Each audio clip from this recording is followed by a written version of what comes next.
The United States Senate Committee on Foreign Relations will come to order. Today we have a hearing on 5 nominees of President Trump. And the way we're going to handle this, we're going to have, there's some introductions. When we're done with the introductions, then Senator Shaheen and I will give opening remarks. Each of you will be given about 5 minutes to speak, and then we're going to open it up to a round of questions. And before we start, as a matter of course, we run a tight ship here. We have zero tolerance for protests or anybody who tries to communicate with either the committee or any of the people who are testifying here. I started the policy since I started that if you interrupt, you'll be arrested immediately and taken and booked and those usual things. Unfortunately, we've only had to do that a couple times, I guess, and that slowed it down considerably. And we will continue to do that. In addition to that, you'll be barred from the committee for a year. So we welcome the public here. We want the public here. It is an open meeting, but we got important business of the Senate to do, and we can't do it if we got interruptions. So there's other places that can take place. With that, we'll do some introductions. Senator Cruz, how about you first? Thank you, Mr. Chairman, Ranking Member Shaheen, members of this committee. It is an honor today to introduce my good friend, Mindy Hildebrand, who is President Trump's nominee to serve as the United States Ambassador to the Republic of Costa Rica. Mindy is a graduate of the University of Texas at Austin, where she earned her Bachelor of Business Administration and was honored with the Presidential Citation, one of the university's highest distinctions. Since then, she has become an accomplished entrepreneur, philanthropist, and community leader whose work has made an impact not only in my hometown of Houston, where she and her family reside, but all across Texas and across the country. She has served on numerous boards and advisory councils, including the MD Anderson Cancer Center, the University of Texas at Austin, the University of St. Thomas, the Memorial Park Conservancy, the Houston Parks Board, the Lifehouse Houston, the Partnership to End Addiction, Preservation Square, and the James Beard Foundation. Currently, Mindy serves as Vice Chair of the Hildebrand Foundation, which invests in critical causes such as cancer research, education, green space development, and faith-based community support. She is also the president and the owner of River Oaks Donuts, something for which I can never forgive her because it has contributed far too many pounds to my waistline and that of my children. It is a small business based in Houston, founded in 2013, and I can easily say they serve some of the best donuts in the city of Houston. As every Houstonian knows, we are proud of having the best rodeo in the world. So it is only fitting that Mindy has also served on the International Committee of the Houston Livestock Show and Rodeo for 37 years. Her leadership experience spans from business to healthcare, from environmental conservation to culinary sustainability, and from education to addiction recovery. There are hardly any areas left that Mindy hasn't had some kind of involvement and experience in. These credentials alone reflect someone who is not only a successful business leader and philanthropist, but a deeply committed citizen whose compassion and care for others is beyond reproach. Her work has garnered national and international respect, and her sense of civic duty and diplomacy is evident in all she does. Knowing Mindy and her family for as long as I have is a privilege. She is a dear friend, and her friendship has meant a great deal to both Heidi and me personally. From our friendship, I've seen firsthand her unwavering patriotism, grit, courage, and care for others. Mr. Chairman, members of the committee, I cannot think of anyone more qualified, more prepared, more principled to represent the United States of America as ambassador to Costa Rica, and I encourage my colleagues on both sides of the aisle to support her nomination. Thank you. Senator Peters, welcome to the committee. Great to be here, Mr. Chairman. You have the floor. Chairman Risch, Ranking Member Shaheen, and distinguished members of the committee. I'm honored to join you today to introduce Mr. Bill Bazi as the nominee to be the Ambassador of Tunisia. Mr. Bazi is joined today by his wife, Nadia, Nadia, thank you for being here today, supporting Bill in this important endeavor. I have had the opportunity to get to know Mr. Bazi over the years, and I am confident that if he is confirmed, he is well positioned to represent the United States in Tunisia. His long history of service to his community and to his country showcase his commitment to public service. Mr. Bazi currently serves as the mayor of Dearborn Heights, Michigan. Prior to running for office, he served 21 years in the United States Marine Corps. Throughout that time, he regularly engaged with diplomats and country leaders to collaborate on the distribution of humanitarian assistance, defense training, and rebuilding critical infrastructure. This experience will serve him well in this new role if confirmed. In Michigan, he has been highly engaged with his community, not only in his role as mayor, but also through volunteer work to better the lives of young adults, veterans, senior citizens, and children. And he's done this work not just in the state of Michigan. He was part of a State Department delegation to Tunisia, where he worked with other elected officials, including members of parliament. So Tunisia is not an unfamiliar place to Mr. Bazi. In 2021, Mr. Bazi became the first Muslim mayor of Dearborn Heights. And although he faced many challenges throughout his tenure, from the COVID pandemic to severe floods in Ecorse Creek, he has remained steadfast in his commitment to finding solutions that work for his entire community. Mr. Bazi has continually demonstrated his willingness to show up for his community and for his country. And while we may not agree on every issue, I am totally confident that he will take on this new role with the same level of commitment and integrity that he has taken on every assignment that has been given him. So thank you, Chairman Risch and Ranking Member Shaheen, for this opportunity to appear before you today. And thank you, Bill. Thank you for your dedication to public service, and you have my full support in your nomination. Thank you. Thank you. Thank you, Senator Peters. We really appreciate that. I know you've got other things you have to do. You're welcome to stay, but understand you've got other things you're going to have to get done. So thanks so much for coming. Senator Cornyn, I understand you have something for the good of the order. Yeah. Thank you, Mr. Chairman. I'm also pleased to say a few nice words about our friend and fellow Texan, Mindy Hildebrand, President Trump's nominee to serve as the U.S. Ambassador to Costa Rica. As you've already heard, Ms. Hildebrand is a highly accomplished Texas businesswoman, civic leader, and devoted Longhorn. Sorry about the game weekend, but we'll be better next time. And obviously a very That really hurts. Very generous philanthropist as well. She and her husband, Jeff, who's a good friend of Senator Cruz, and I also have been married more than 30 years and have 3 children. She currently serves as a vice chair of the Hildebrand Foundation and vice chair of Hillcorps. And as you've already heard, she, one of my favorite titles that she holds is president and owner of River Oaks Donuts, which Senator Cruz has already extolled.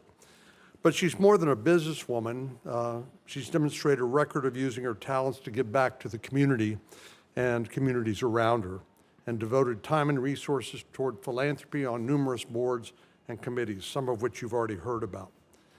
But that's not all. Mindy's has decades of volunteer service to her name, giving her time to important causes across our great state.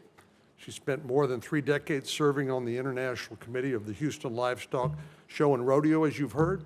And one of my favorite attributes of the Houston Livestock Show and Rodeo is the scholarships that they produce for deserving young people in our state. Through her own charitable foundation, the Hildebrand Foundation, she supports faith-based organizations across Texas that provide for the poor and needy. Her leadership skills in the business world, paired with her dedicated community involvement both in Texas and across our country, make her an excellent candidate to continue to serve our country in this new capacity, representing the United States of America as ambassador to Costa Rica. I'm grateful to Mindy and her family, and particularly her husband, for their leadership and contributions to the state of Texas, and I look forward to seeing her leadership role now as the next ambassador to Costa Rica that I'm happy to support.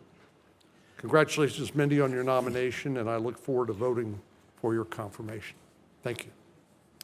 Thank you very much, Senator. We appreciate that. Today, the committee will consider the nomination of Melinda Hildebrand to be U.S. Ambassador to the Republic of Costa Rica, Bill Bazi to be U.S. Ambassador to the Republic of Tunisia, Todd Wilcox to be an Assistant Secretary of State for Diplomatic Security, Dan Negria to be U.S. Representative on the Economic and Social Council of the United Nations, and Riley Barnes to be Assistant Secretary of the State for Democracy, Human Rights, and Labor. Important positions. So with that, I would like to make a few remarks, and I'll yield to Senator, the ranking member, for some remarks of her own. So thank you to our witnesses today and their families for being here today and your willingness to serve. I'm very glad that the Senate is back in session and we can resume our important work to pass President Trump's nominees as quickly as possible to get you in post as quickly as possible. As you know, Ms. Hildebrand, Costa Rica is an important U.S. ally in addressing shared security concerns and counter-narcotics efforts in our hemisphere. Secretary of State Rubio visited Costa Rica in February, signaling the importance of this relationship and need to work together to address Chinese malign influence in the country and Central America. As a business leader and philanthropist, you have the acumen to ensure that Costa Rica remains a strong partner of the United States, and I look forward to hearing your plans to do so. Mr. Negria, President Trump has made clear that it's time for reform at the UN. Indeed, it's past time, and you will help lead the charge. You have a background in international organizations and financial institutions. This skill set will surely help you cut through the bureaucracy at the UN and work with your colleagues to provide value for the American people at the UN after our massive investments over the years, the return for which is difficult to find at times. Our representative, as our representative to the Economic and Social Council at the UN, I know you'll steer the Council away from woke ideologies and the so-called, quote, sustainable development goals, end quote, and instead advocate for reforms that enhance efficiency, eliminate un-American mandates, and prevent further waste, fraud, and abuse.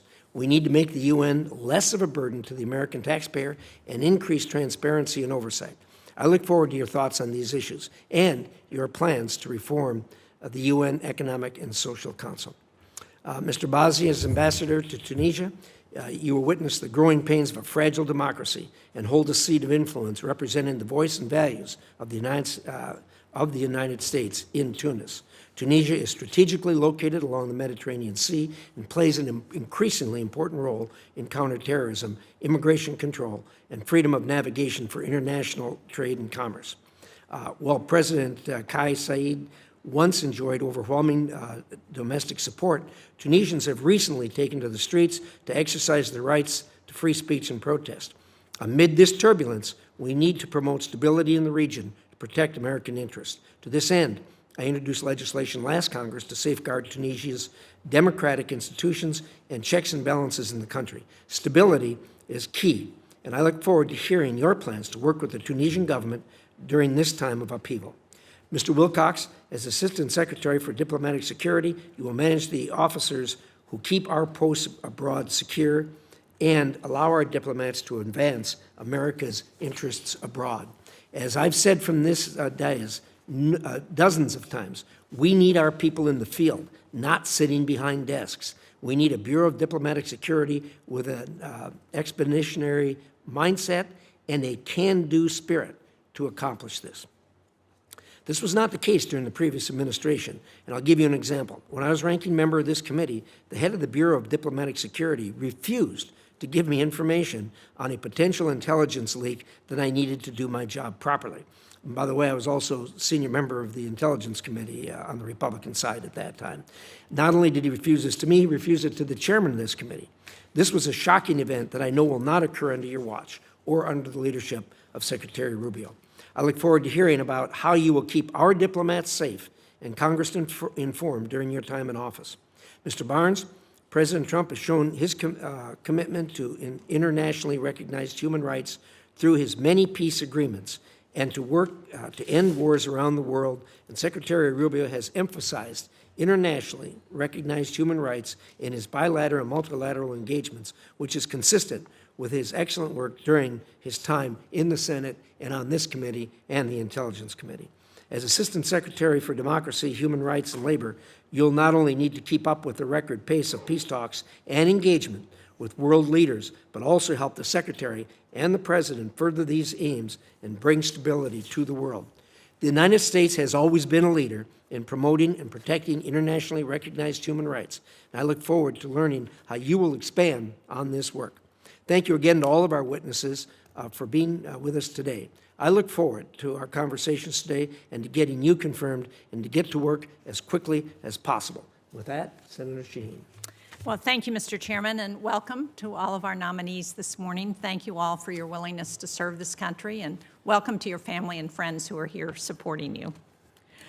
From protecting our diplomats serving in dangerous posts, to standing up for human rights and civil society, to countering China in North Africa and Latin America, each of the posts that you've been nominated for is critical to America's foreign policy. Mr. Wilcox, if confirmed, you will be running the Bureau of Diplomatic Security. This bureau, as you know, is charged with safeguarding all personnel who serve in American diplomatic missions, and that's no easy feat. That mission includes counterintelligence, counterterrorism, cybersecurity, and criminal investigations. On top of these responsibilities, the administration has deployed diplomatic security agents to work alongside ICE.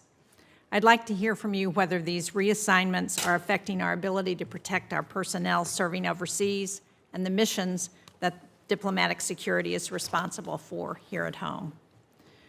Mr. Barnes, if confirmed to lead the Bureau of Democracy, Human Rights, and Labor, you would take over an office that has long been at the vanguard of supporting independent media and civil society in places like Belarus, Georgia, Venezuela, and Tibet.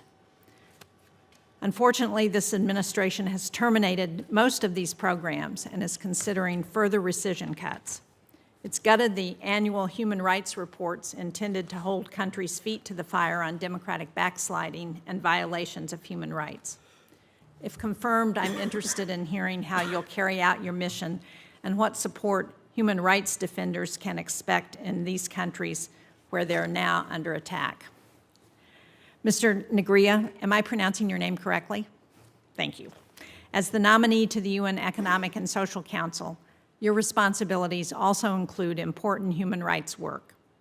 China's been stepping up its efforts to assert influence at the United Nations, blocking nonprofit groups and silencing human rights defenders.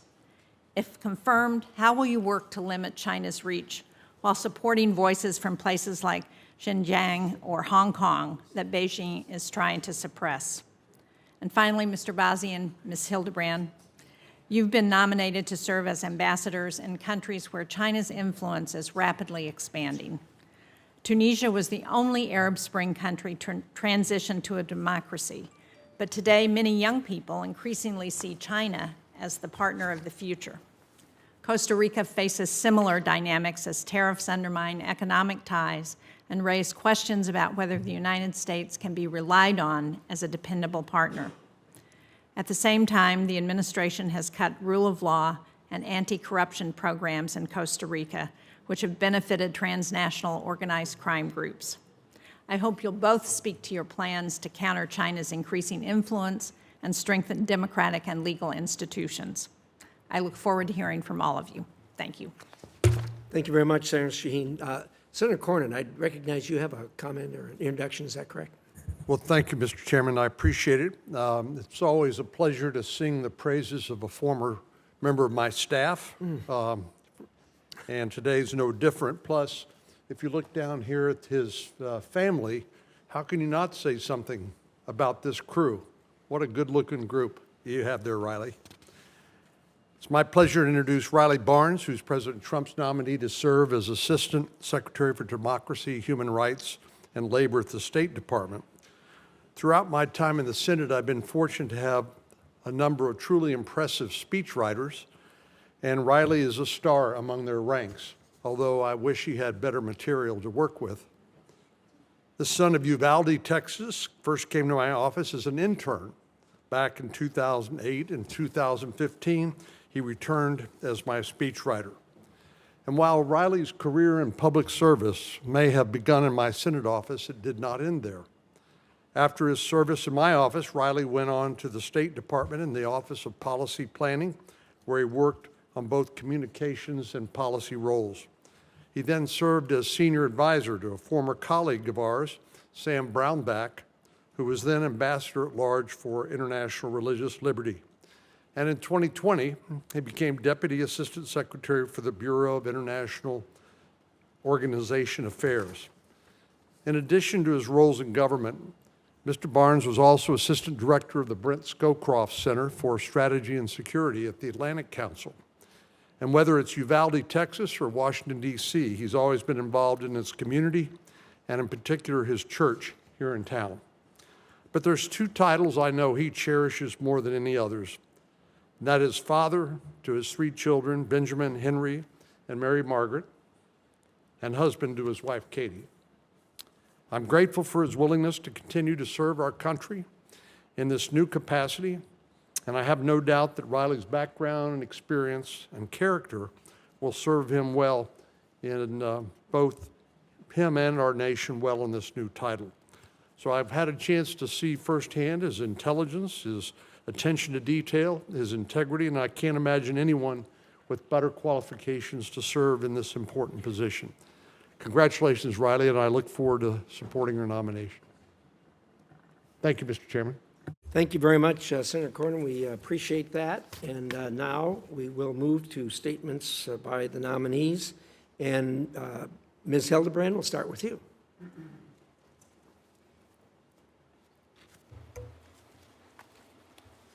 Chairman Risch, Ranking Member Shaheen, and distinguished members of this committee. It is an honor to appear. All right. Hang on just a second. Off to Obligation to the Constitution of the United States. off to jail.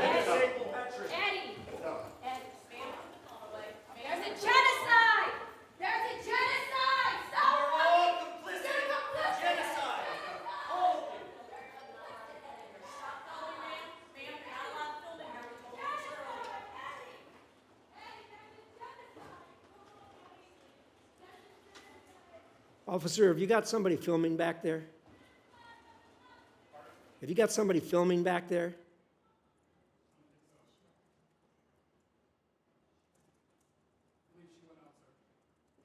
Good. Well, please continue. It is an honor to appear before you as President Donald Trump's nominee to serve as the next U.S. Ambassador to Costa Rica. I am sincerely grateful to President Trump and Secretary Rubio for their trust in me. Thank you, Senators John Cornyn and Ted Cruz, for your kind words, counsel, and encouragement throughout this process. We are fortunate to have you representing the great state of Texas in the Senate. I would like to introduce you to my family who are joining me today. My husband of 36 years, Jeff, our children, Brittany and John Thomas, and Jeffrey, who's watching back home in Texas. Also joining me are my mother, Pat Buttinger, and sister, Michelle Marsh. I want to thank them for their support and confidence. My faith is very important to me and to our family. My father was an ordained deacon in the Catholic Church and was a tremendous inspiration to me. I know he would be immensely proud of my nomination. If confirmed, I will be a praying ambassador, specifically praying for the President, for Americans that live, work, or are visiting Costa Rica, for the residents of Costa Rica, and for God's grace and guidance as an ambassador. Giving back and serving others has long been a priority for me and for our family. We traveled to Mexico and to Costa Rica, where we worked alongside property owners to build a home for their families. All right. Someone else anxious to go to jail.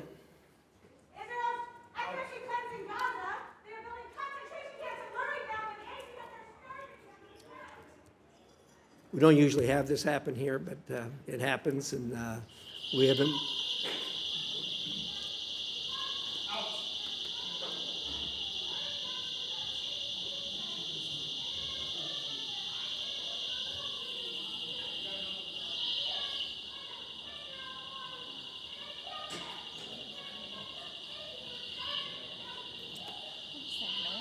They've set off a noise device. I'm going to take a break here while we get them out of the hall. We're going to take a short break with all the racket going on in the hall. It's distracting.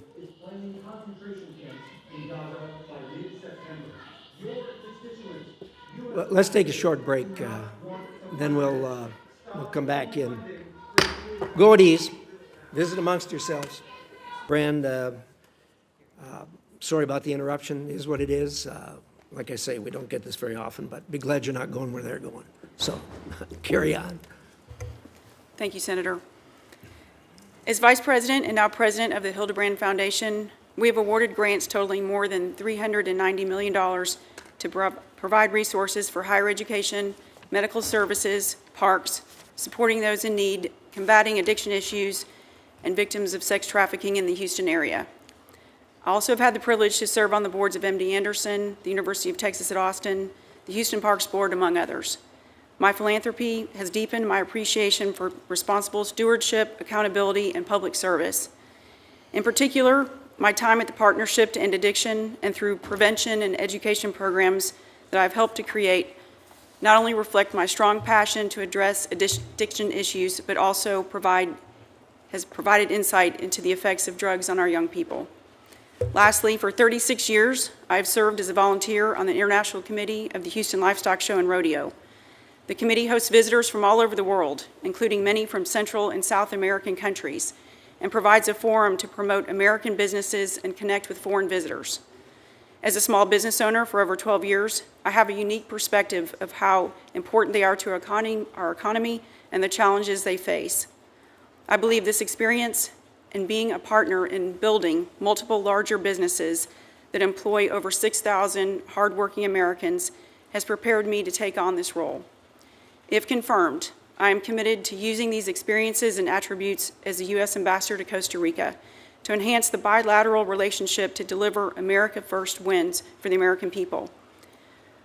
Most importantly, if confirmed, I pledge to protect the approximately 160,000 U.S. citizens who call Costa Rica home, including many U.S. retirees and the more than 1.5 million U.S. citizens who visit Costa Rica each year. Their safety and well-being will be my highest priority. Costa Rica has long been one of the United States' most reliable and like-minded partners in the Western Hemisphere.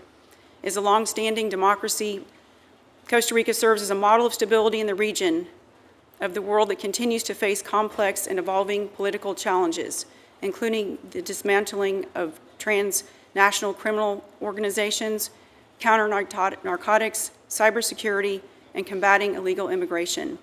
In addition, increasing Chinese Communist Party economic coercion poses risks for U.S. national security and prosperity.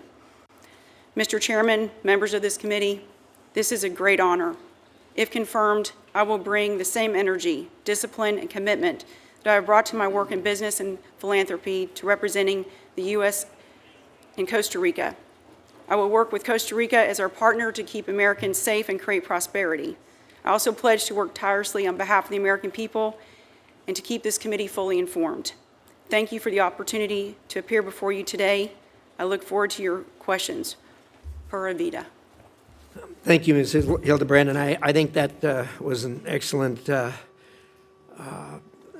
presentation about what an important ally that this country is in a region that we don't necessarily have friends everywhere, so it's good to have somebody like that. I know you'll take care of us there. Let's turn to Mr. Bazi. Thank you, Senator. Chairman Risch, Ranking Member Shaheen, and distinguished members of the committee, thank you for the privilege to appear before you today. I am deeply honored by the trust President Trump and Secretary Rubio have placed in me. Today I have with me my wife, Nadia, who stood by me many years in service, serving in the Marines, and thank you for her unwavering support. I also want to thank Dr. Fawaz for also flying from Detroit to here to support me, and also our good friend Nadia Nasser behind me also. She flew in from Detroit to support me as well. When I arrived in America at age 12, I had no formal education. My journey wasn't easy, but it eventually led me to the United States Marine Corps, where I honorably served for 21 years. and where I learned the value of discipline, resilience, and service. Today, I am deeply grateful for the opportunities America has provided me, and my path is a testament to the strength and potential of this country. The Marine Corps not only shaped me into a stronger individual, but also reinforced the idea that with hard work and dedication, no challenge is too difficult to overcome. From cutting-edge innovation at Boeing to the legacy of excellence at Ford Motor Company, and now as a mayor, serving my community with pride and purpose, I have built a life rooted in leadership, dedication, and deep commitment to progress. My story is not just my own. It's the story of what's possible in America, where perseverance meets opportunity, and I've made it my mission to give back in gratitude for all that this nation has helped me achieve. President Trump and Secretary Rubio have articulated a clear vision for U.S. foreign policy, emphasizing the importance of making America safer, stronger, and more prosperous. If confirmed, these principles would be the cornerstone of our approach to Tunisia. But my foremost priority would be ensuring the safety and security of Americans living in and also visiting Tunisia. This commitment is unwavering. The United States seeks a productive and mutually beneficial relationship with Tunisia, one that fosters cooperation and commercial opportunities, eliminates threats, and projects stability in the region. I am eager to build on over 200 years of friendship with Tunisia to advance our shared interests, including countering terrorism, containing illegal immigration, and forging enduring economics and cultural ties. To that end, if confirmed, I seek a mutually beneficial partnership with Tunisia to ensure every dollar the United States invests in Tunisia yields a significant return on investment. And if confirmed, I would promote open markets for U.S. companies and products and strengthen the economic linkages between Tunisians and Americans. I also understand the challenges that Tunisia faces today. If confirmed, I commit to engaging Tunisians from across the political and economic spectrum to understand their aspirations, their plans for moving their country forward to a greater prosperity, and identifying areas where we can work together in our mutual interests. My priority would be a respectful and constructive dialogue with Tunisian counterparts to advance U.S. policies. Tunisia is a remarkable country that I have had the pleasure of visiting multiple times throughout my career, both as a mayor and also in the private sector. It is a vibrant society, and people hold enormous potential. I am excited by the prospects of meeting and working with Tunisians from across the government, private sector, and civil society to advance our shared interests. Thank you, Mr. Chairman, Ranking Member, and members of the committee for this opportunity. If confirmed, I look forward to leading a team of professionals at our U.S. Embassy in Tunis and working with Congress to make America safer, stronger, and more prosperous. Thank you, sir, ma'am. Thank you, Mr. Bazi. Certainly, Tunisia is important. They have a robust population that are glad to be activists when necessary, so it'll be a challenge, I'm sure, but I think you're up to it. So with that, we'll turn to Mr. Wilcox. Good morning, Chairman Risch, Ranking Member Shaheen, and all the members of the committee. I am honored to appear before you today seeking your advice and consent regarding my nomination as the Assistant Secretary of State for Diplomatic Security. It's worth noting the sacrifices of the spouses and family members of all of us who serve our country.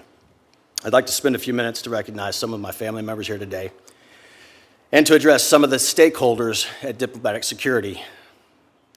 Christine Wilcox, my wife of 20 years, is the strength and center of gravity of our family. It is her strength that allows me to serve in such a demanding role. Christine, I acknowledge and appreciate the level of sacrifice that you will endure as I step up to serve our country once again.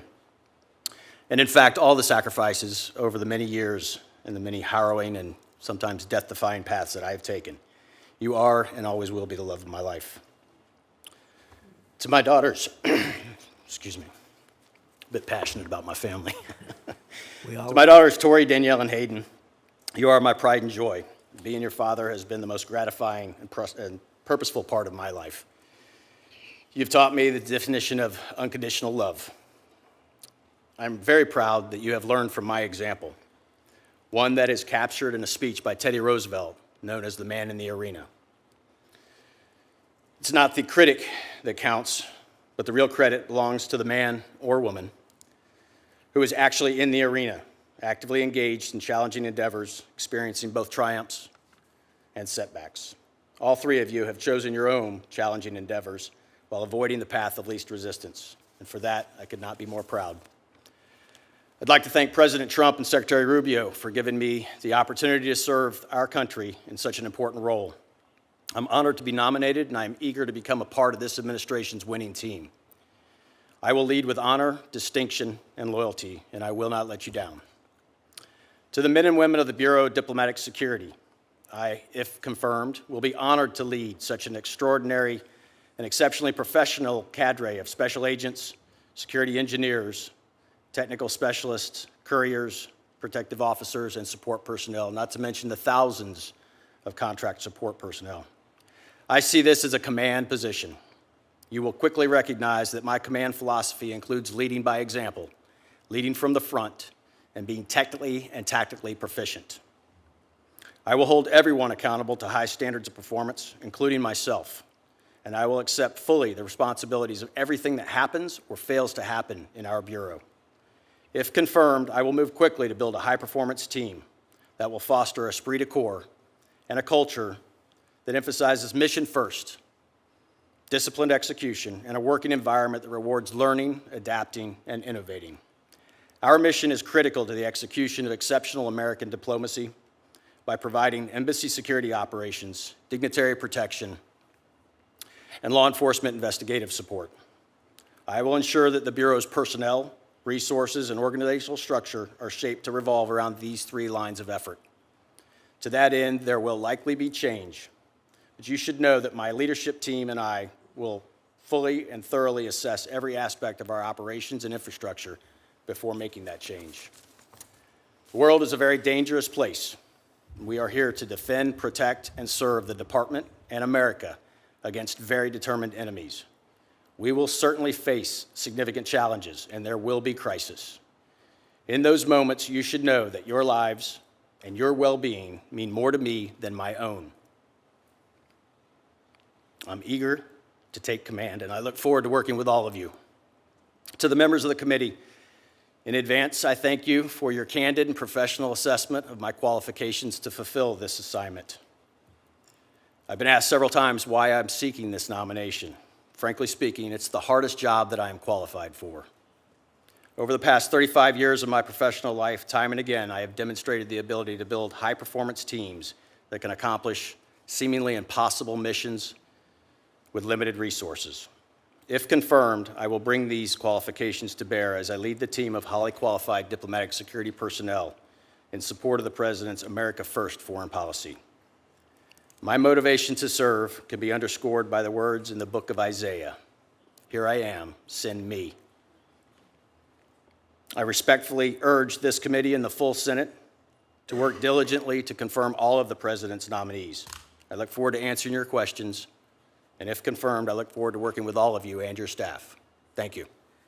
Thank you, Mr. Wilcox. I think everybody on the committee recognizes that our people out there can't do the job without being secure, and every single one of us on the committee has experienced the security in our embassies around the world.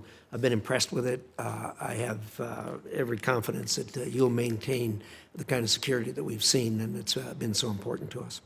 Mr. Negria.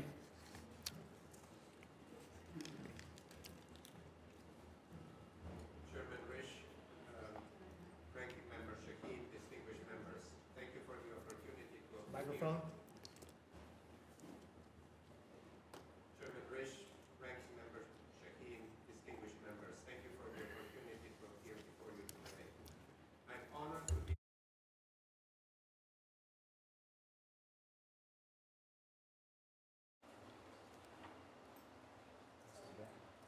Works now?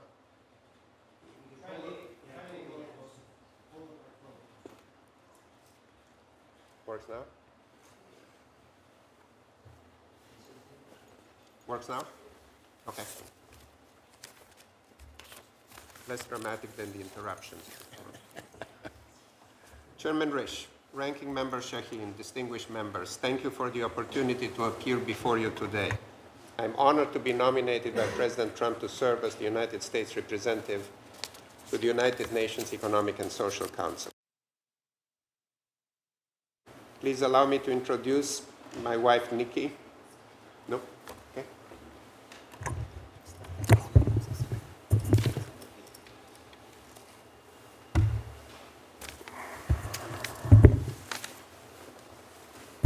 This works? Yeah. Okay, much better.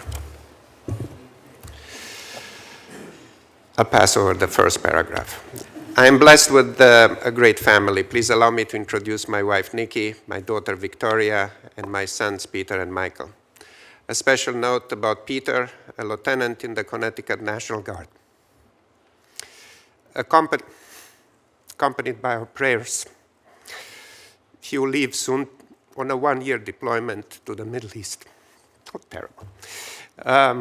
Also attended is family friend, Brad Brown. In my early 20s, I came to this country as a political refugee from communist Romania with just $200 to my name. I would be very grateful for the opportunity to serve again this great country that accepted me so generously. I would bring to this position relevant business, diplomatic, and research experiences. I worked on Wall Street for 35 years, served in the Department of State on Economic Affairs, and wrote extensively on geostrategy and development matters. The United Nations is at a critical juncture. It must reform to become a more effective institution. Under President Trump and Secretary Rubio's leadership, UN reform is not only possible, it is imperative. 80 years ago, the founding members of the United Nations set out to solve, quote, world problems of an economic, social, cultural, and humanitarian character. The ambassador to ECOSOC is responsible for these matters across the UN system, whether in the 54-member Economic and Social Council, the 193-member General Assembly, or the executive boards of the operational agencies. If confirmed, I will use my voice to refocus the organization on its core mission.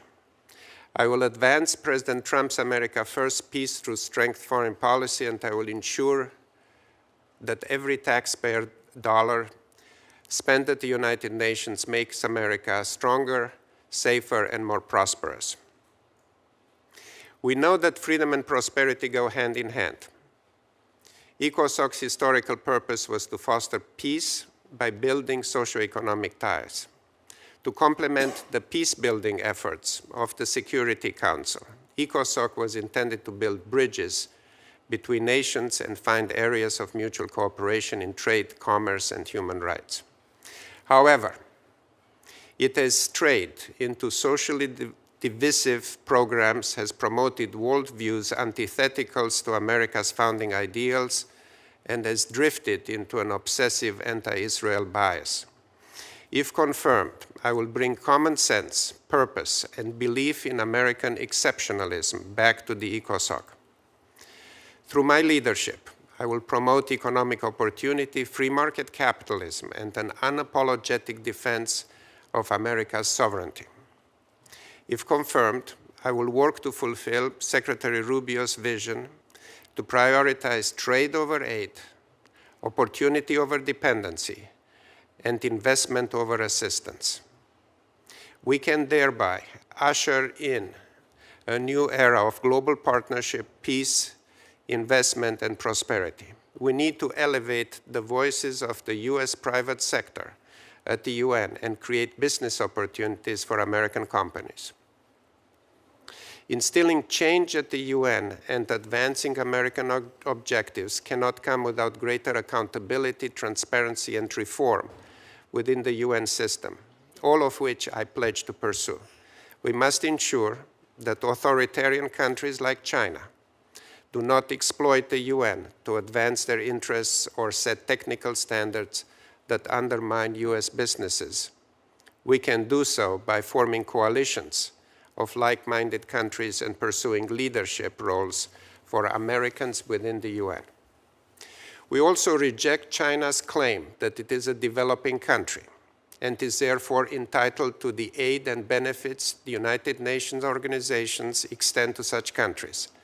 China has made great progress in its development and has the world's second largest economy. If confirmed, I will advocate for recognizing China as a developed country and for the increase in China's voluntary financial contributions.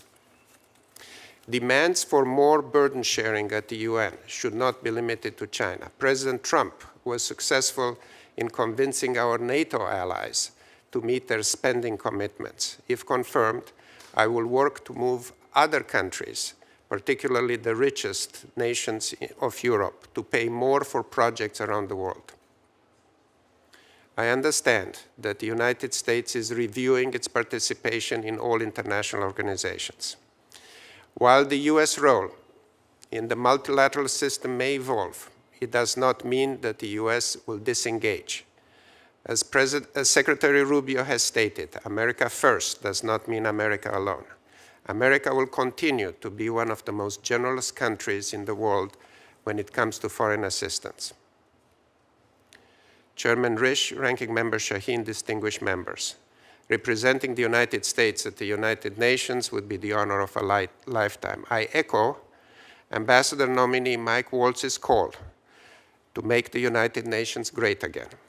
Thank you, and I look forward to your questions. Thank you, Mr. Negria. Certainly a challenging job. Mr. Barnes.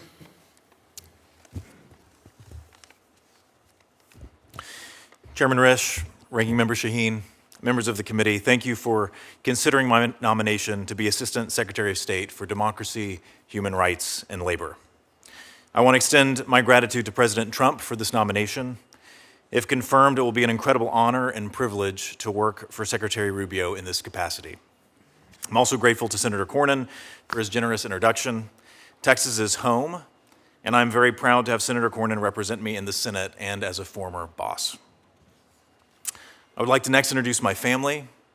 It's their love and constant help that make it possible for me to pursue public service. With me today is my beautiful wife of 12 years, Katie.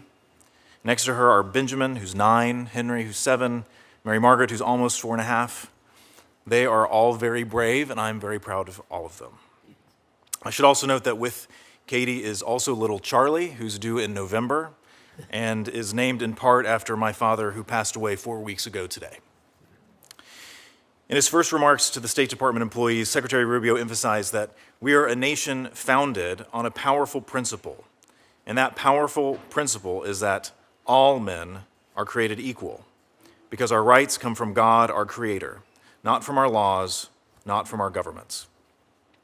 The Secretary went on to say that we will always be strong defenders of that principle, and that's why the Bureau of Democracy, Human Rights, and Labor is important. We are a nation of individuals, each made in the image of God and possessing an inherent dignity.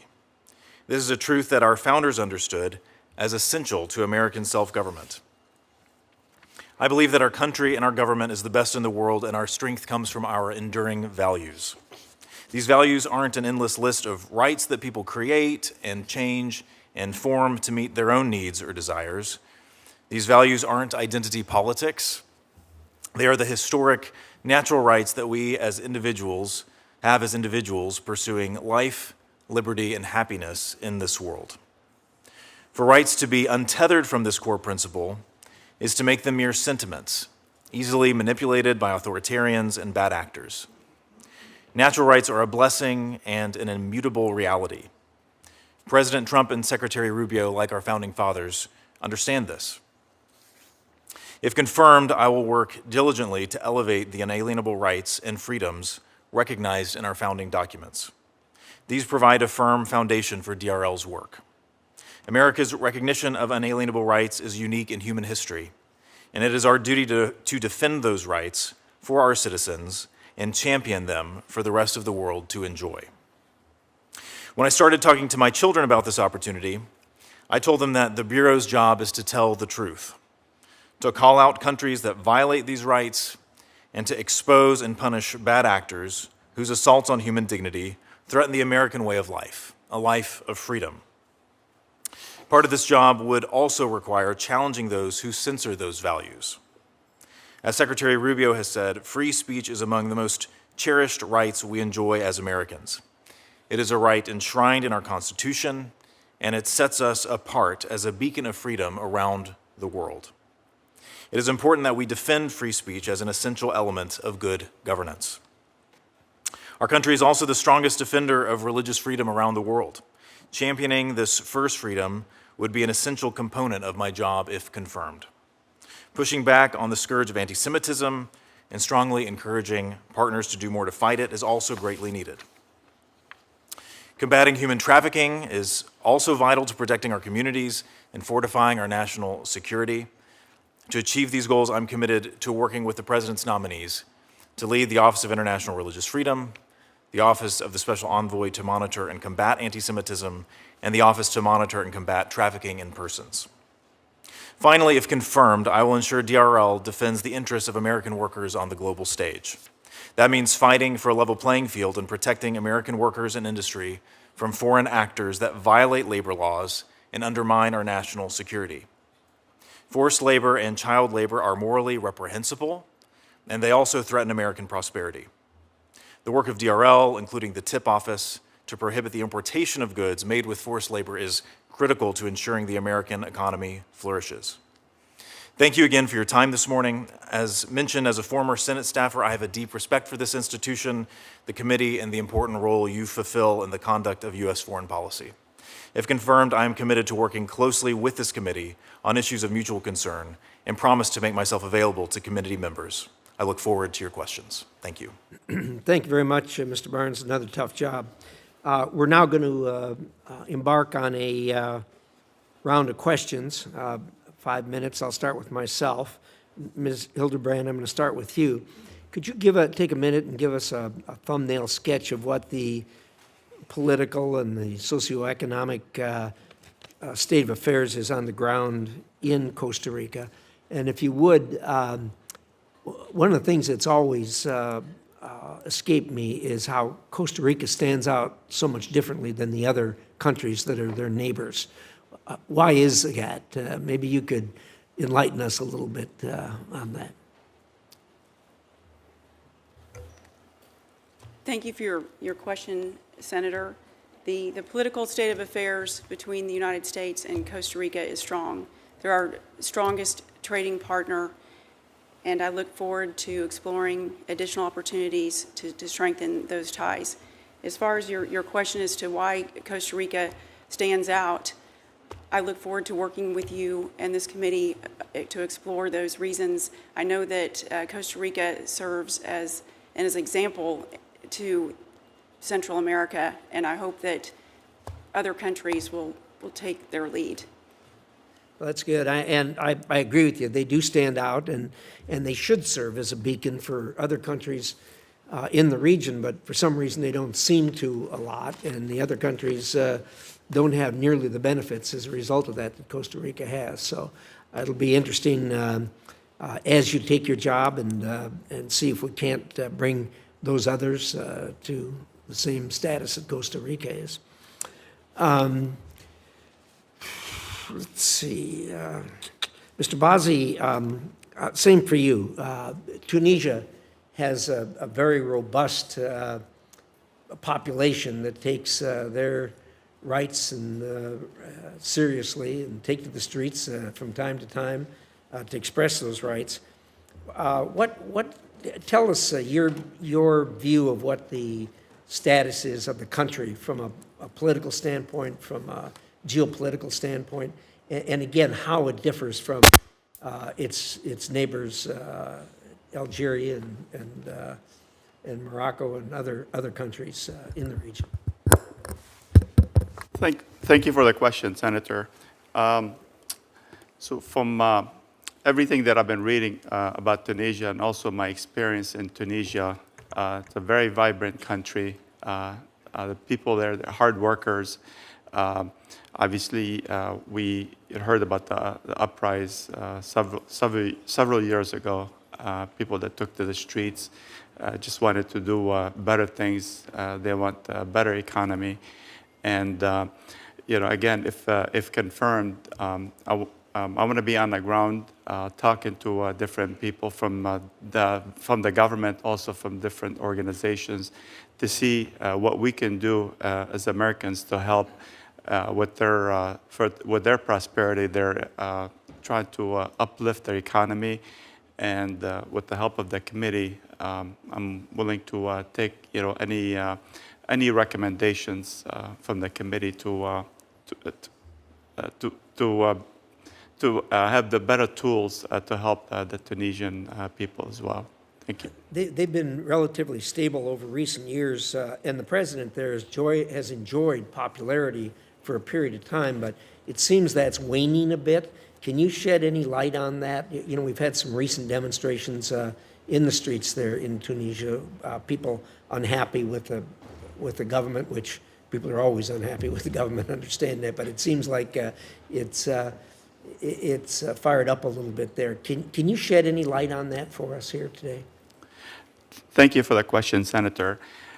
So one of the things what I like to do is I like to be boots on the ground, be able to talk to different people from government, also from the people of Tunisia, to see what their key issues, and just find out what some of their concerns are, and just work with their government counterparts in Tunisia to see what we can do to work together, and just to see what concerns that I can bring up here to the committee to see what we can do to help the people in Tunisia. I appreciate that, and that's fair. I know you haven't been there on the ground yet recently, so I'll accept that answer.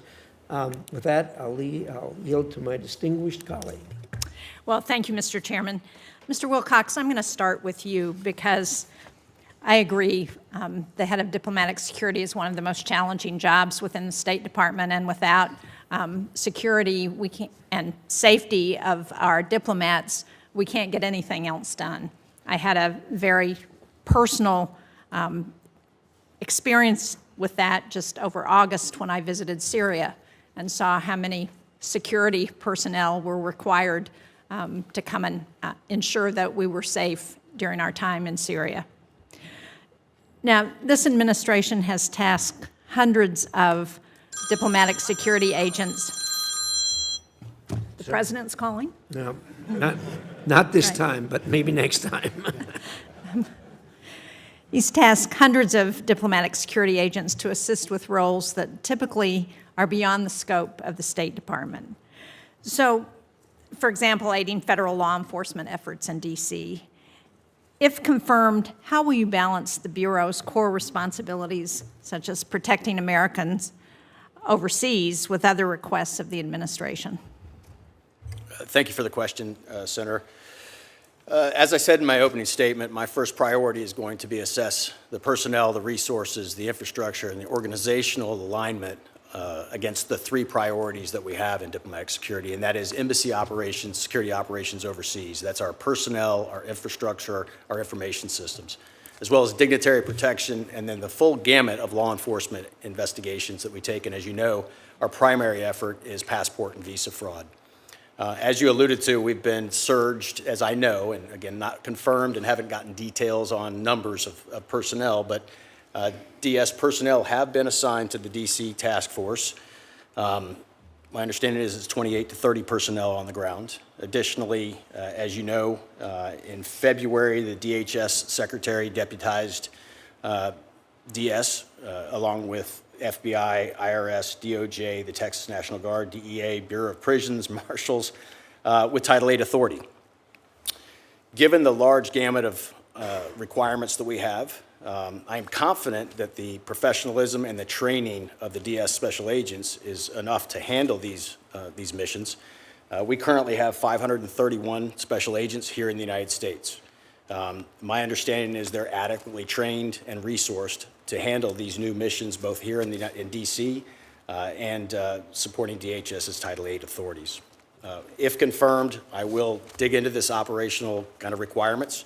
I am very sensitive to mission creep. Having come from the military and spent some time in the CIA, I understand that we cannot do more with less.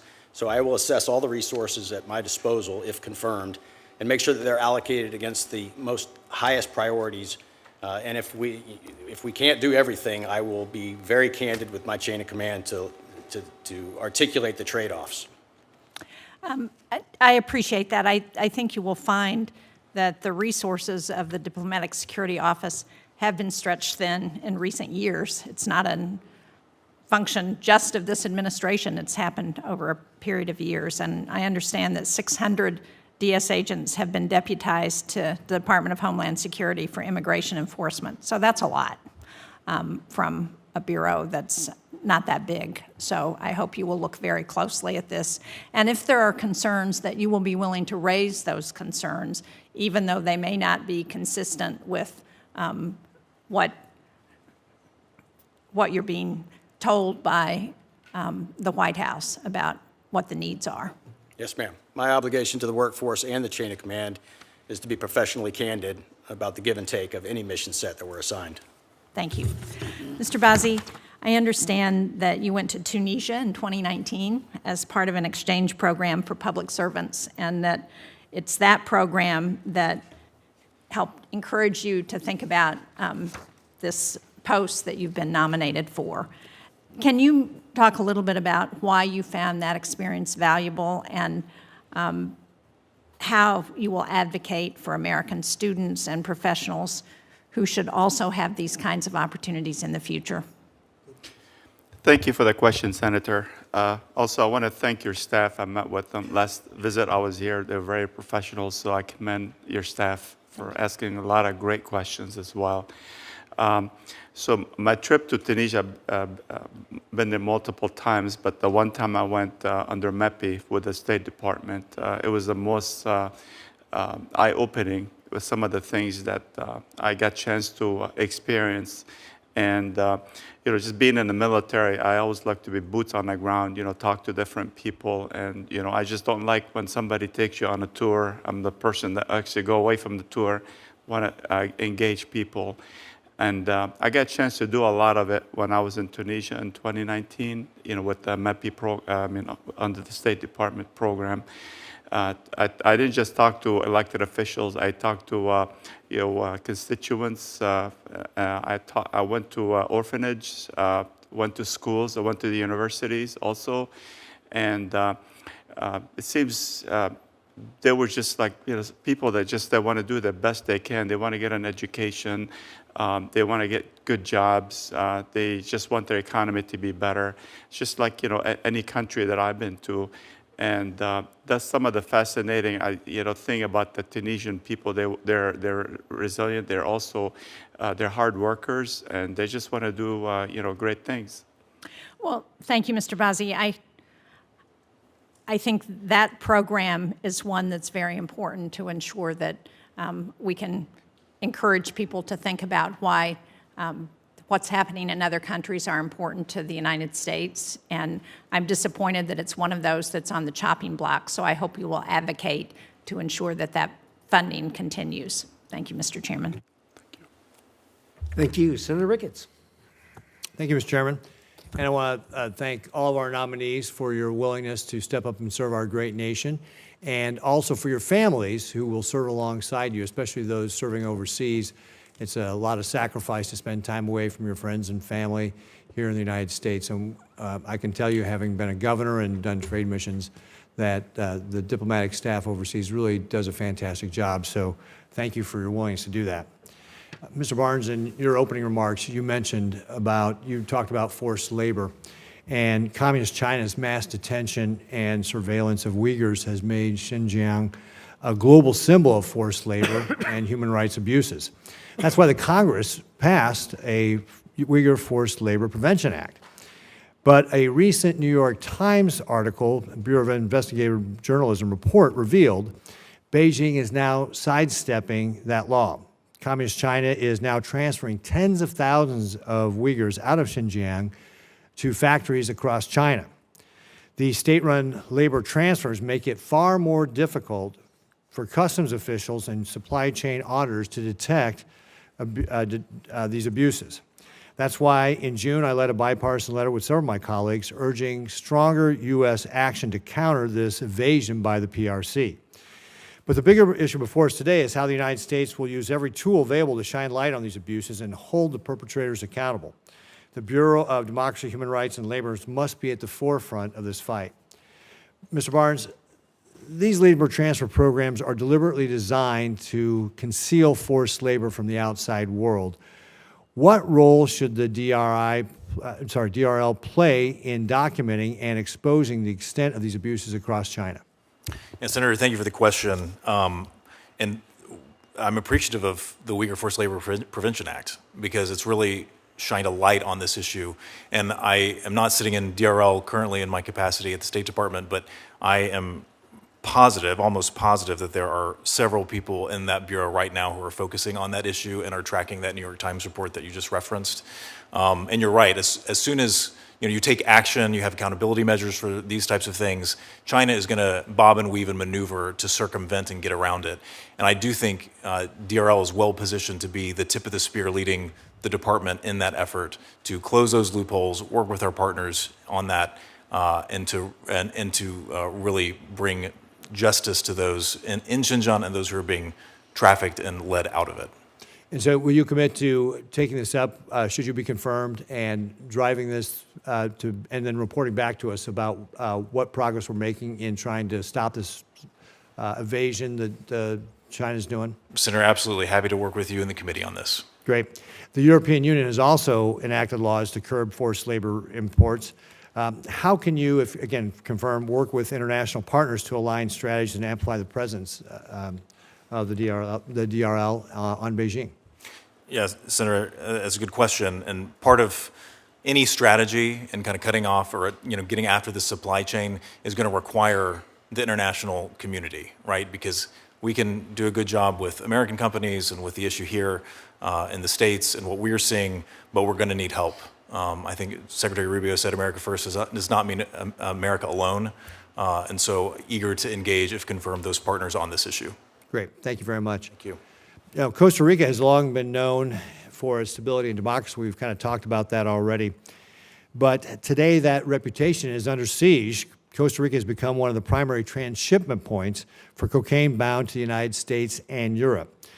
Local gangs are competing as enforcers for major Mexican cartels, and just this summer, the Treasury Department sanctioned Costa Rican nationals and entities tied to narcotics trafficking and money laundering. President Chavez has taken significant steps, including a constitutional reform, allowing for the extradition of Costa Rican nationals for drug crimes. But the cartels are moving faster, and fentanyl is beginning to seep into the country, threatening to transform Costa Rica into a hub for synthetic drugs. As Ambassador, Ms. Hildebrand, you will be on the front lines of this fight, supporting Costa Rica's democracy while protecting Americans from the scourge of cocaine and fentanyl. Ms. Hildebrand, if you're confirmed, what specific steps will you take to strengthen the U.S.-Costa Rican cooperation to disrupt these trafficking networks? Thank you, Senator, for your question. Costa Rica is a strong partner in the fight against drug trafficking in that region. I understand that the embassy works closely with the National and Border Police and Costa Rica to counter these efforts. If I'm confirmed, I will continue that strong partnership with Costa Rica to counter drug trafficking. Great. Thank you very much. Thank you, Mr. Chairman. Thank you. Senator Murphy. Thank you very much, Mr. Chairman. Mr. Barnes, thank you very much for being here. Read and listened to your testimony, agreed with much of it, especially your focus on telling the truth about the defense of natural rights across the world. I guess I'm having trouble squaring your testimony with the current reality because we have seen a pretty unprecedented assault on democracy promotion from this State Department. As you know, 389 of DRL's 391 democracy promotion grants have been canceled. And so I guess I want to understand how you are going to make good on the promises you're making to this committee given the restrictions that exist on you. I'll give you another example. Secretary Rubio has issued a memorandum this summer that says the State Department should avoid opining on the fairness or integrity of an electoral process and simply just congratulate the winning candidate. So how can you tell the truth about an election that is rigged or patently unfair if you have essentially a gag order placed on you by the secretary telling you to provide no opinion, telling you to not tell the truth, even when you know that an election overseas is not a fair or on-the-level election? Yeah, Senator, thank you for the question. On the making statements about elections, the idea that you're putting something forward publicly, and that guidance I received, I was not part of drafting that guidance, but I saw it when it came out, probably just like you did. That public statements aren't put out on that. I don't think that limits us to raising private concerns. So another thing the Secretary has said regularly is that he espouses what he calls a mature foreign policy, where whether it's an ally or an adversary, we have to be able to raise issues with them. So when you say telling the truth is important, you mean that to be in private, behind closed doors? You don't believe that telling the truth about the health of a foreign country's democracy or elections needs to be said out loud? Senator, I think it's always important to tell the truth. I think we have lots of reporting that does underscore those issues. I think that we listen to many civil society groups on these topics, and we discuss them certainly internally. But I think we do raise these issues privately, and I think we do raise them publicly when it serves American interests. Is the freedom of assembly a natural right? Yeah, I think I would include that as a natural right. So can you explain why the freedom of assembly has been removed from State Department human rights reports? It is no longer listed as a right that this administration protects and advances globally. Senator, so I've not been in DRL for months now, but I understand the rationale. I don't know the exact rationale for the freedom of assembly, but I know some sections were cut that did not adhere directly to the requested statute. So I know that the Secretary had a vision for the reports being shorter, being more readable and digestible, and reports that tacked as close to statute as possible. I just don't know how you're actually going to follow through on the commitments you're making in your testimony. We're not funding any organizations and groups that help us tell the truth anymore. We have cut all but 2 DRL grants. You've got effectively a gag order placed on you that says that, as you admit in front of this committee, you can only raise private concerns about the health of a democracy. You no longer can raise those concerns publicly. I think this is a watershed moment for our country if we effectively cease publicly advocating for democracy and the freedom of assembly abroad. Mr. Bazi, I want to ask you about how this new direction from the State Department may impact your work. I've been to Tunisia. I think I was the first member of the Senate to meet with Said when we had some hope that he was going to be a reformer, not a despot. He recently issued an order of arrest for one of my constituents on charges of terrorism. The charge is essentially that my constituent sent a report on human rights abuses to the State Department, and now if he returns to Tunisia, he'll be locked up. Do you believe that under the current guidance issued to you by Secretary Rubio, you have the ability to speak up for this particular constituent that I know we've raised with you in private meetings? Do you believe that you are limited in the ways as ambassador that you can speak up against the targeting of human rights defenders, in particular American citizens, in and outside Tunisia? Thank you for that question, Senator. And also I want to thank your staff. I did meet with your staff yesterday. I had a great conversation with your staff, so thank you for that, Senator. So one of the things in my statement also said, somebody myself that immigrated, to the United States, and somebody that grew up in a bad area, during war. You always, you got to protect, especially I wasn't American at the time, but, being in the military, that's the biggest things that you have to safeguard Americans, abroad. And that's one of my missions, to make sure that our Americans are safeguarded, in Tunisia, either if they're visiting, working, or they're living abroad. And if there's any issues and concerns of any of our any Americans been arrested or detained of any charge, I will be conferring with our administration, also with our government counterparts in Tunisia, to see what the issues, what the concerns are for whatever issues that they have with that individual. And I relay here to our United States administration to see what we can do to get that person out. Thank you, Mr. Chairman. I guess I'm asking you for a broader commitment. I understand your first responsibility is to protect Americans and their safety, but I think it's also important for you to speak up on behalf of the rights of Tunisians, but also Tunisian Americans when it comes to criticisms of the government. Thank you, Mr. Chairman. Thank you, sir. Senator Kane. Thank you, Mr. Chair. Mr. Barnes, I was struck by your opening comments, and I asked to get a copy of them so I could read them and make sure I quoted them correctly. You state, and this is a quote from Secretary Rubio, "Our rights come from God, our Creator, not from our laws, not from our governments." I find that very, very troubling. I'm a devout person. I was a missionary in Honduras. We've got other devout folks in this room, Christian, Jewish, Muslim, American. The notion that rights don't come from laws and don't come from the government, but come from the Creator, that's what the Iranian government believes. It's a theocratic regime that bases its rule on Shia law and targets Sunnis, Baha'is, Jews, Christians, and other religious minorities.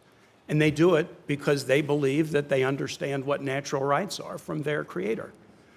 So the statement that our rights do not come from our laws or our governments is extremely troubling. I think the motto over the Supreme Court is equal justice under law. The oath that you and I take, pledge to support and defend the Constitution of the United States, not arbitrarily defined natural rights. I'm a strong believer in natural rights, but I have a feeling if we were to have a debate about natural rights in the room and put people around the table with different religious traditions, there would be some significant differences in the definitions of those natural rights. You go on to say, "I believe our country and our government is the best in the world, and our strength comes from our enduring values." I believe that.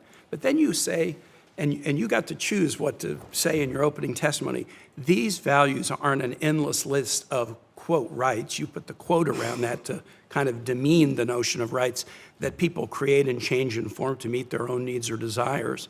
These values aren't identity politics. They're the historic natural rights that we have as individuals pursuing life, liberty, and happiness in the world. Pursuing life, liberty, and happiness. The State Department's Human Rights Report has just struck out all references to the rights of LGBTQ people in countries and the way countries treat LGBTQ people. I mean, do they have a right to liberty? Do they have a right to life? Do they have a right to happiness? Senator Murphy pointed out that the Human Rights Report has taken out information about freedom of association, about freedom of expression, about exploitation of children, about prison conditions. These were all part of the human rights reports that have been done for years by the State Department. I think these are things that are connected to life, liberty, and the pursuit of happiness.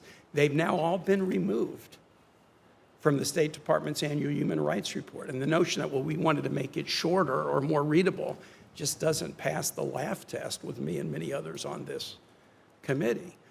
I'm not really going to ask you about your testimony because I believe you offered that in a very sincere way, and I don't want to try to change your opinion on something you sincerely believe. But the notion that our rights do not come from our laws or our government should make people very, very nervous. Because people of any religious tradition or none are entitled to the equal protection of the laws under the 14th Amendment. It shouldn't matter what their religious background is, what they think about God or the Creator, what their church affiliation is. You are entitled in this country, every person, to the equal protection of the laws. And so to demean laws and demean governments and suggest that rights don't come from laws and governments, I mean, again, I think there are such things as natural rights, and I try to live in accord with them. But I would never demean the law. We are a nation of laws, not men. Laws, not people. And if we now after nearly 250 years, suddenly start to demean that or diminish that and suggest, no, it's natural rights as defined by a leader, the leader of Iran or the leader of any nation. That does not create a place of safety or comfort for folks. Mr. Wilcox, I want to just now move to you quickly. Very important position. I think it might be the largest group of employees within the State Department in Virginia. We care deeply about it. All the Marine security guards who guard our embassies train at Quantico, the Foreign Affairs Security Training Centers at Fort Barfoot in Southern Virginia that trains our State Department personnel to keep themselves and their families safe. I'm a little bit worried about the effect of the massive rifts in the State Department on the security mission. Can you tell me how you would try to make sure that your division has the resources it needs to get the job done? I do apologize. Senator, could you repeat that question, please? I'm worried about the rifts, the reductions in force, and the effect of those rifts on the security mission of the Department of State. Tell me how you would work to make sure that we have the resources we need to make sure security is job one. Yes, sir. I appreciate the question. As you all know, the diplomatic security was not as impacted as the other bureaus. We are the largest bureau, next to consular affairs, perhaps, certainly by budget and number of personnel. It's my understanding that only 2 special agents were RIF'd, and they were not in positions within DS at the time. We did have other security engineers and a few other labor categories that were involuntarily RIF'd.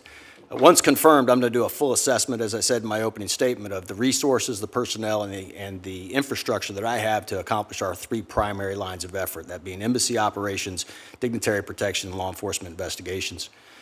There is an impact anytime you conduct a RIF, and we lost 1,300 people on the 13th of July. There's no doubt that that impacts morale, and morale is probably more important than any other component in a paramilitary organization, and there should be no mistake that diplomatic security is a paramilitary organization with an embedded law enforcement agency.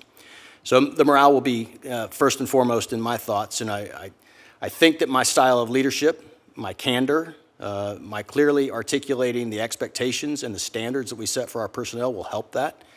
There's a lot of other things we can do in terms of the allocation of personnel and make sure they're right-sized against the mission sets. But it will be a key focus of mine, and I will focus keenly on what that impact has been, and I will be candid to the chain of command of what I understand that impact to be. Thank you very much. Thank you, Senator Kane. Mr. Chairman, could I respond to Senator Kane briefly, if you don't mind? Yeah, that'd be fine. Briefly. Take a minute. Senator, thank you for your comments, and I did want to say my daughter was born in your state. I was educated in your state. My 4th child, that's right, my 4th child will be born in your state, Lord willing, in November, so I'm grateful for the state of Virginia and your leadership of it. I did just want to clarify something. I think when Secretary Rubio made that comment that you referenced, when I make it in my statement, prepared statement as well, I'm certainly speaking of my faith, but I'm also hearkening to the Declaration of Independence, right? Endowed by their creator with certain unalienable rights.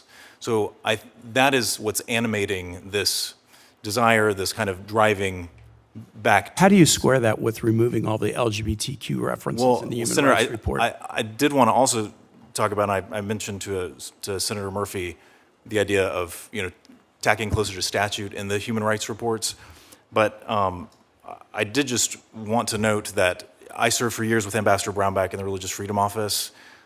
I have an incredible respect for other faiths and people who have no faith, and believe we need to be championing those rights. And as you said in your remarks, which I agree with, all are equal, certainly under the law, but these rights that are inherent in human dignity predate the law, is I think what we're getting at when we talk about endowed by the Creator. So thank you for your comments. I just want to clarify that.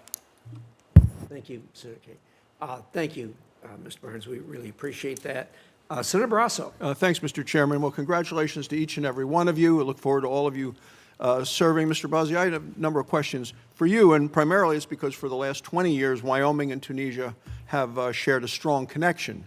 And that's 2002, the Wyoming National Guard partnered with Tunisia and the military as part of the Department of Defense's National Guard State Partnership Program. So I've been to Tunisia, worked with our Guard closely, and the military partnership does provide a valuable opportunity for troops to use their skills in the field under real-world situations. So I'm going to just exclusively visit with you, so the rest of you take a break. And But I'm really proud of the incredible work that our Wyoming National Guard has done in Tunisia. They've trained personnel in finding and clearing various types of mines, other explosive materials, helped build classrooms, constructed culverts, carried out engineering projects, worked closely together. Can you talk a little bit about how you feel a partnership between Tunisia and Wyoming National Guard, or any state's National Guard, can contribute to strengthening our bilateral relationship, particularly in areas of military cooperation and professional development? Thank you for the question, Senator. And I also did meet one of your staffs about a month or so back, and very helpful, and they offered, help if confirmed, some of the things that they can help me with. And one of the things is I have been reading and talking to various people about the partnership with Wyoming National Guard. And so I started doing homework myself, trying to see if confirmed, I would love to visit Wyoming and also the National Guard. I was talking to Michigan National Guard with a couple of people that I know. And I guess they have also great relationship with your National Guard, both Michigan National Guard and Wyoming National Guard. And one of the generals also, he offered a visit with me to Wyoming, just to be able to get a chance to meet the staff that, if confirmed, I'll be working with. And one of the things with my military experience, I want to get a better idea, obviously, once I get right in, to see what kind of training, how we're engaged with the Tunisians, what kind of programs, counterterrorism. I know there's an issue with fighters coming back, into Tunisia, and there's also 2 neighboring countries. They have fighters coming in, or terrorism, risk of terrorism coming in from two countries that border Tunisia.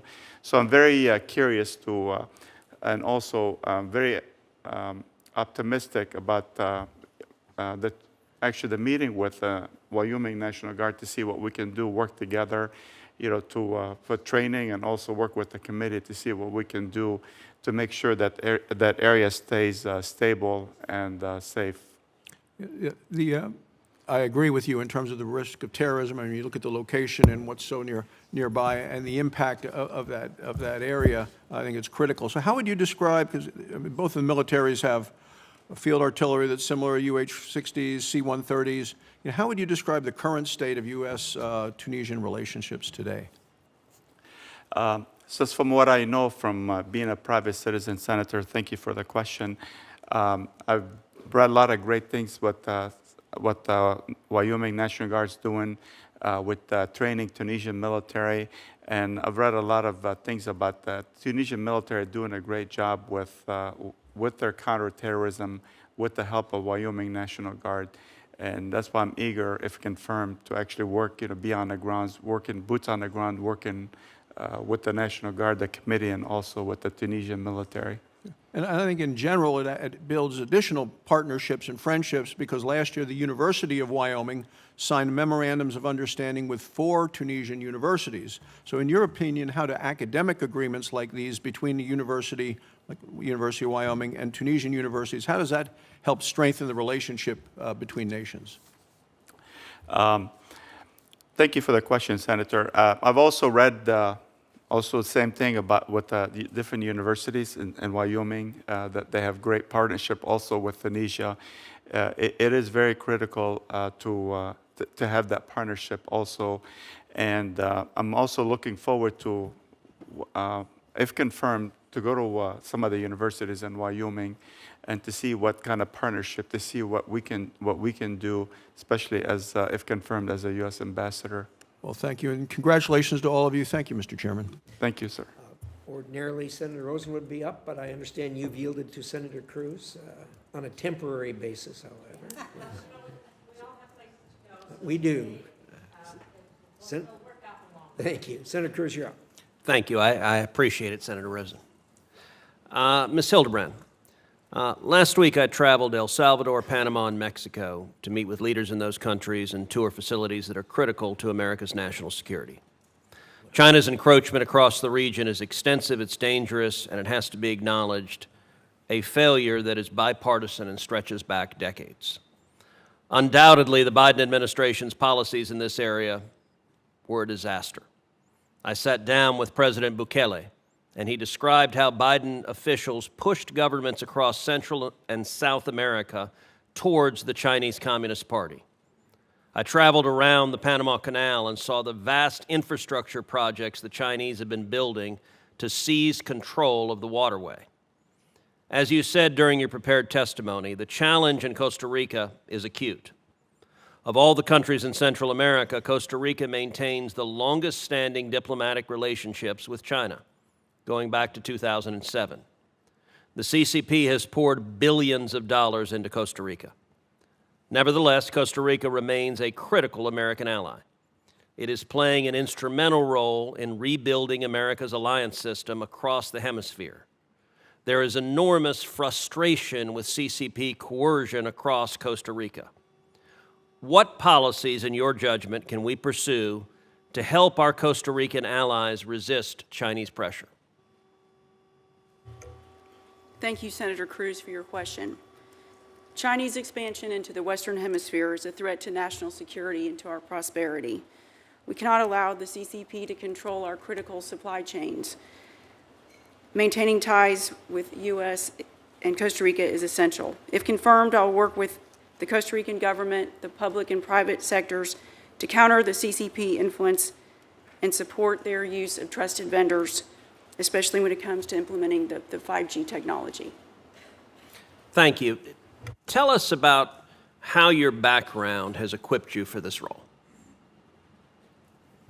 Thank you, Senator, for your question. I think my service on boards and philanthropy as a small business owner and also being a partner in building multiple large businesses equips me for this role. If I am confirmed, I hope that I take my interests in education and prevention programs for high-risk behaviors and the support that we've lended to organizations that assist those that have been trafficked. I hope to make a difference in those areas at a much higher level if I'm confirmed to be the ambassador to Costa Rica. Thank you. Mr. Barnes, I'd actually like to go back to the exchange you had with Senator Kaine, and I wish Senator Kaine was still here.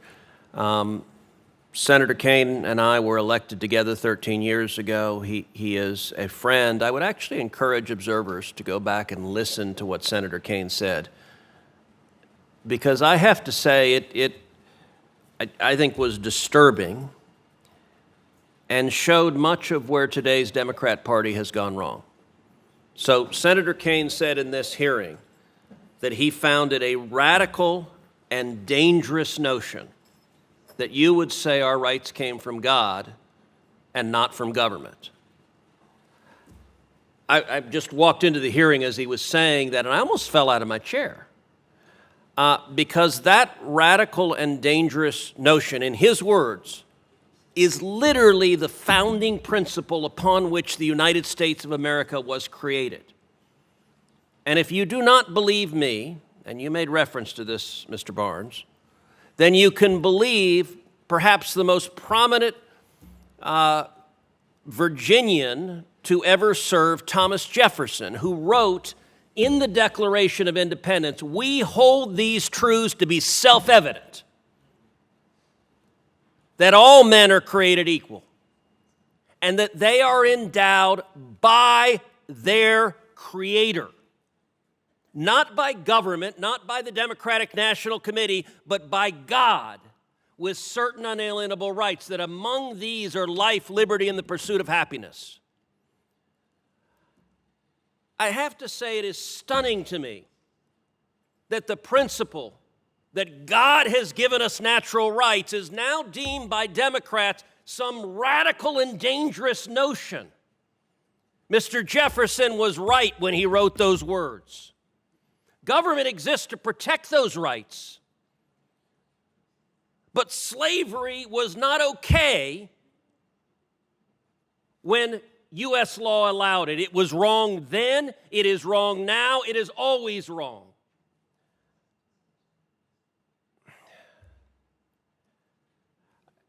I guess I would just ask you, your role is going to be very much a role designed to defend human rights across the globe. Do you agree with what I just said? And what do you think about the concept that the founding principles of America are radical and dangerous? What do you think about that particular notion? Yes, Senator, I appreciate the question. And I'll just say, I think one of the ideas behind, we have a new office in DRL, Office of Natural Rights, post the reorganization. I think one of the ideas behind that is you actually have the most consensus behind these natural rights than the kind of, maybe hot button issues of the day. And so we should champion those. As Senator Kaine mentioned, all are created equal. We agree with that. That's in the Declaration of Independence, as is endowed by their creator with certain unalienable rights. Thank you. Thank you, Senator Cruz. Senator Rosen. Thank you, Chairman Risch, and of course, Ranking Member Shaheen. I really appreciate our witnesses. I know that many of your families are here. I can tell by their smiling behind you, so appreciate your willingness to serve. Thank you for being with us today. I'm going to build a little bit on what Senator Barrasso talked about, his comments on Tunisia, because it is really important that we counter violent extremism in Tunisia. I was in Morocco a few years ago, been in the region, and we know that there's a lot of extremism going on, as you alluded to. So over the past decade, factors like inadequate social services, limited economic opportunities, they've been drawing Tunisians to violence and extremism in the Middle East and, of course, beyond. Reports indicate that the number of young Tunisians who joined ISIS was the highest of all Arabs and Muslim nationalities, the highest young people from Tunisia. Yet this administration has terminated critical programs that counter violent extremism, we call them CVE, in Tunisia, including a $60 million investment to improve youth access to opportunities for civic engagement, economic empowerment, so they don't join a group like ISIS. These types of vital programs, they target these root causes of extremism. They prevent the vulnerable populations from being recruited to terrorist organizations. We know this to be fundamental. So, Mr. Bazi, given your military experience and your other life experience, you've seen firsthand the consequences of extremism. Do you agree that CVE programs are critical to combating extremism in places like Tunisia and, of course, other places around the world? And if confirmed, would you advocate for programs like the one I just mentioned? Thank you for the question, Senator. Yes, with my prior military experience, I've seen what extremism and terrorism will do to, any country. Just destroys its fabric, everything, especially for us in the United States, have to go back and have to work extra hard, to change things. If confirmed, I want to be on the ground working with the government counterparts to see what the issues are, what the concerns. And I'm a hands-on person. I want to sit and talk to a lot of people in the civil society, the youth, colleges. I want to visit, every place I can get a chance to visit to see what the issues, what the concerns, and I can relay that to our administration, see what's needed in Tunisia. Well, it's easy to know that desperate people, in order to take care of their family, will turn to those with, obviously, terrorists or unsavory thoughts and unsavory actions that they want to do, as we see. When people are desperate, they turn out of desperation to take care of themselves. This is one of the factors that causes those young men and women to join ISIS. But so thank you. I look forward to working with you on that. I want to turn now to Mr. Barnes and talk about labor protections, please. And it is no secret that the State Department is increasingly focused its attention towards advancing economic interests of the U.S. businesses abroad, which is something that would, on face value, enjoy bipartisan support. But it's equally important that the Department maintains its effort to push for stronger labor practices and protections for workers overseas. I want U.S. businesses to thrive. And we're talking about our values and, they're endowed, and are we a nation of laws? We can be endowed by our Creator, but we still are a nation of laws, and we do have separation of church and state because people do have different opinions. That's not what question I'm asking you. I want businesses to thrive, but we can't compromise our values, the values that you believe are endowed by our Creator, the values of dignity, of safety, of life, liberty, the pursuit of happiness. So, how do we allow businesses to thrive without compromising your values, Mr. Barnes? We can't turn the other way if unacceptable labor practices are staring us in the face. If confirmed, how will you balance the economic interest of U.S. firms abroad while safeguarding the rights of some of the most vulnerable populations around the globe that often make up these workforces in low and middle income countries? Please. Senator Rosen, thank you for your question and for your interest in that topic. You know, the labor office that we have in DRL, again, I'm not currently serving in DRL, but this is a big focus of theirs, and it's because I think that office really is at the intersection of economic interests and human rights interests. Because if other countries and governments are coming up, bringing up in their labor regulations and their labor laws to protect people who are working there, that's good for American businesses and American companies who have, you know, I think typically are setting the gold standard for labor issues. So certainly it's part hearing from industry, it's part having these conversations with partner governments around the world and raising these concerns, and as I mentioned with Senator Ricketts, talking to other like-minded countries who could exert influence or have these conversations with other countries as well. Thank you. Thank you. Chairman. Thank you, Senator Rosen. Hour's getting late, but without getting too far in the weeds, I want to come back to you, Mr. Wilcox, briefly. Issue that's important to both Senator Shaheen and I think for America really, is the two countries that are trying to get their feet under them. One's Syria and one's Lebanon. Key countries in the Middle East going through some real changes right now. And we have issues regarding the embassies in both countries. In Lebanon, they're building a new one, but they're a couple years behind, I think, need some work there. Syria, the people in Syria really want an open embassy there. Again, we're struggling there to get our feet under us. It's important we get both of those up and running. It's really important where we fly the flag in each of in every country. There's no question about it. And those embassies play a critical role. Obviously, in the position you're in, well, in both of those, security is a real issue. Help me out. Where are we? What can you tell me about where we are in both those? I've talked to Secretary Rubio about it. I've talked to Tom Barrack about it, who's the special envoy for the two countries. What say you? I appreciate the question, Senator. Senator Shaheen, I look forward to understanding your experiences while you're on the ground there. I understand that some of our DS personnel were there, and I really look forward to your feedback on that trip.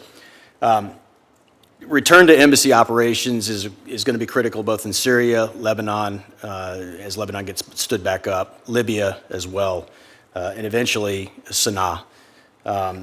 I think the work that this committee has done and the bipartisan work that you've done on SECA 22, the Embassy in a Box, and the ARB legislation will give us the capability to execute smart risk management on the ground. And I know that that's something that's going to fall to me in making recommendations to the Secretary on what that force structure looks like. We are currently, as I understand it, and I've been briefed, that we are currently accompanying Ambassador Barrack on the ground in and out of Syria. And so we do have a limited capability to engage with the fledgling government in Syria now. I cannot speak authoritatively to what that force structure will look like or what that cost will be, but it will be significant as we return to operations in Syria. There is obviously a increased threat to our personnel on the ground once we have a permanent presence there, and we're going to have to take that threat seriously. And so there will be a thorough assessment of what those threats look like. We'll take every action to mitigate those, but we will be coming back to Congress for that funding in the next FY. I can only tell you that I know that we are engaged currently and that we are making trips from Amman, and that those trips are ongoing as need be, driven by the Chief of Mission and his threat assessment and the recommendations of our RSO.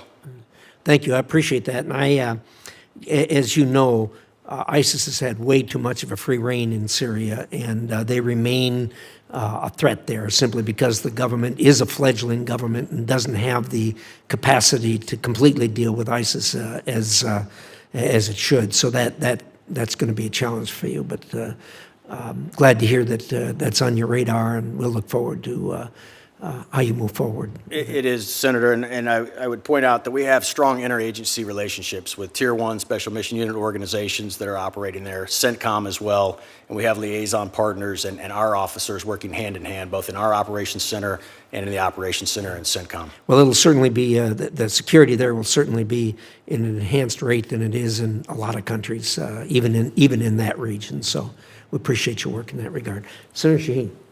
Well, thank you, Mr. Chairman. And let me just second those comments about Syria. I think it's not only in the United States' interest, but it's in the region's interest to have a stable Syria. And I think if we can get the Caesar sanctions lifted, and I applaud President Trump for coming out in support of doing that, that will help because it will encourage commerce and a free flow of people and material going in and out of the country. So I'm hopeful that Congress can get that done this fall. So I want to go to you, Mr. Negria. We don't want to let you get through this hearing without having to answer any question at all. And I am concerned about the review of the United States' involvement in international organizations, because I fear that refusing to pay our dues at the UN and other organizations and withdrawing is really going to hamstring our ability to counter the PRC. As you know, at ECOSOC, the PRC is increasingly using its position to block legitimate NGOs and human rights defenders from accessing UN facilities. At the same time, it's deploying government-organized NGOs that they have chosen that reshape the narrative on China's human rights abuses and intimidate those who speak out. So can you talk a little bit about how you envision addressing that kind of PRC influence at an organization like ECOSOC? Thank you for your question, Senator, and for not letting me go through without any question whatsoever. It would be my priority number one to address the threat that China represents to U.S. interests at the UN. China is our most significant adversary, probably the most dangerous adversary that the United States has ever had in its history in so many domains, in diplomacy, in the field of ideas, in the field of military contest, and also in economic matters. All these aspects are reflected at the United Nations. The United Nations is unique in providing a platform where we can present our vision of development for the countries around the world. 120 of the 190 countries at the United Nations are developing countries. China is presenting its vision for development, which is an authoritarian development vision. We want and we will present our vision, which is based on freedom. Countries should want to have freedom-inspired reforms in their countries to create an enabling environment in which the private sector of the United States will come to do business. And this is a mutually beneficial relationship where the United States benefits, companies in the United States will see jobs and wealth for doing business, and the countries themselves, developing countries, will benefit. I'm sorry to interrupt you, but I understand that philosophy, and I agree with much of it. But if we're not at the table, if we don't have the United States represented in international organizations, then how can we advocate for that philosophy and for what we need to do? And that's the question that I'm asking you, given the review of whether we should participate. How do you make the argument to those countries who see China there, who see an increased presence from China, who see the U.S. withdrawing, that we're still there, we're still interested in what they're doing and want to support the efforts in those developing countries? Thank you for the question, Senator. Following Executive Order 14199 from President Trump, we withdrew from a number of international organizations, and we are reviewing our involvement in others, and I expect a result of the review anytime soon. I think the organizations from which we withdrew, we were very well justified to do so. For example, UNESCO, President Reagan withdrew from... I'm really not asking you about the justification. What I'm asking you is how we make the argument on behalf of the United States if we're not there. And you haven't really answered how you see being able to do that. Senator, there are organizations in which we should not be involved. UNESCO, for example, recognizes Palestine as a state. There is a statute on the books that says that the United States may not fund institutions, international organizations where Palestine is recognized as a state. President Reagan withdrew us from there, and under President Obama, we didn't pay our dues. I'm very aware of that. Thank you. You haven't really answered my question, but I appreciate the argument that you're making. I would like to make a final point, however, because one of the important initiatives of ECOSOC is the Commission on the Status of Women. The Trump administration has sought to weaken or remove longstanding provisions that encourage member states and the UN to expand the role of women in peacekeeping and diplomacy. It is well documented that societies that empower women are more stable, that women in those societies give back more to their families, to their communities, and to their countries. So one of the pieces of legislation that I helped to champion that was signed in the first Trump administration was legislation on women, peace, and security that recognized that important role of women in society. So I hope, excuse me, that if confirmed, you will support striking that language that would remove women's roles in peace and security.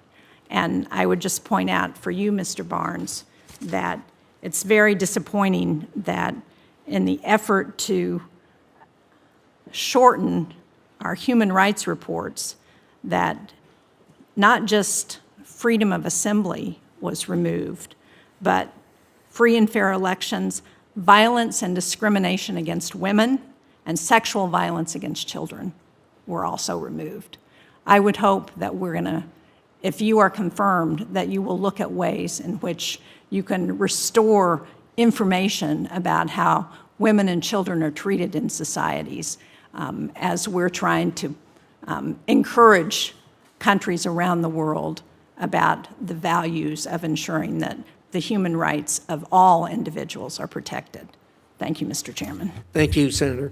With that, we're going to close the meeting. Before I do, I'm going to order that any letters of support or otherwise committees receive regarding any of the nominees be included in the record. Also, for the information of the committee, I'll keep the record open until close of business tomorrow, 5 p.m., September 4th, so members can submit questions. If you get one, I'd appreciate if you'd answer it as quickly as you can. It will help in the confirmation process. And with that, a thank you to all of you for your willingness to serve, and a special thank you to your families who will support you with that. And with that, committee's adjourned.